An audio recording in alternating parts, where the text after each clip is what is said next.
अंता उपचुनाव के बाद मंत्रिमंडल विस्तार होना तय। विस्तार से पंचायती राज चुनाव में होगा फायदा। जो अंता उपचुनाव के बाद मंत्रिमंडल विस्तार होना तय बताया जा रहा है। खबरें सामने आ रही है कि अंता उपचुनाव का परिणाम 14 नवंबर को आएगा और दिसंबर में ही सरकार को 2 साल भी पूरे हो रहे हैं। तो उससे ठीक पहले राजस्थान सरकार में मंत्रिमंडल विस्तार होना तय बताया जा रहा है।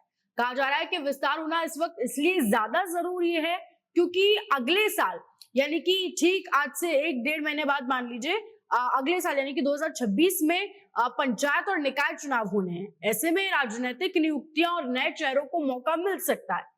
ये भी बताया जा रहा है कि इसके लिए संगठन के अभियानों में मंत्रियों के कामकाज को लेकर केंद्रीय नेतृत्व को रिपोर्ट भी भेजी जा रही है, यानी कार्यकारिणी शुरू हो चुकी है। वहीं भाजपा प्रदेश अध्यक्ष मदन राठौड़ ने भी कुछ दिनों पहले इसके संकेत दिए थे कि मंत्रिमंडल विस्तार पर संगठन काम कर रहा है और जो लोग काम नहीं कर रहे हैं उन्हें वापस संगठन में भेज दिया जाएगा।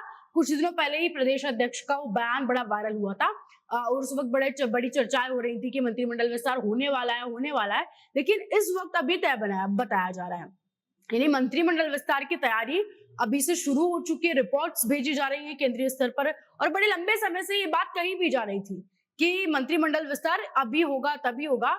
तो इस बार मंत्रिमंडल विस्तार के नए जो चेहरे हैं उनको मौका मिलने की तैयारी शुरू हो चुकी है और कहा जा रहा है कि इस मंत्रिमंडल विस्तार में जो नए चेहरे हैं जो पहली बार विधायक बने हैं, दूसरी पार्टी छोड़कर भाजपा पे भरोसा करके यूं कह लीजिए कद्दावर नेता जो दूसरी पार्टियों के आकर भाजपा में शामिल हुए हैं, उन्हें भाजपा इस बार मौका दे सकती है।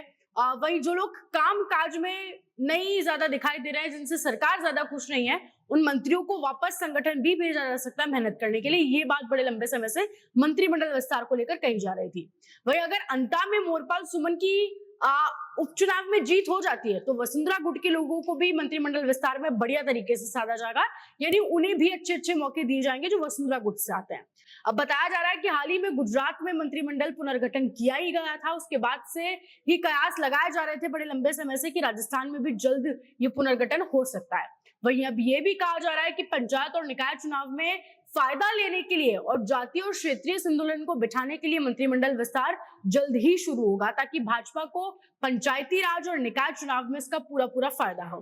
तो अब सूत्रों के हवाले से मजबूत खबर सामने आ रही है कि अंतः उपचुनाव का परिणाम आते ही मंत्रिमंडल विस्तार की चर्चाएं तेज हो जाएगी और दिसंबर में यानी कि 2025 के अंत में मंत्रिमंडल विस्तार जरूर हो जाएगा, क्योंकि पंचायती राज और निकाय चुनाव से पहले ये होना तय है। क्योंकि देखिए भाजपा कह लीजिए या फिर किसी भी पार्टी के लिए कह लीजिए, कोई भी पार्टी अगर कोई भी एक्शन ले रही है तो वो आगे की पूरी कार्यकारिणी कह लीजिए पूरा एक प्लान एक पैटर्न को फॉलो करते हुए लेती है। तो वो पैटर्न यही मान लीजिए पंचायती राज और जो निकाय चुनाव होंगे उससे पहले मंत्रिमंडल विस्तार होना तय है, क्योंकि उसी के बेसिस पे बाकी सारी चीजों को भाजपा साथ पाएगी।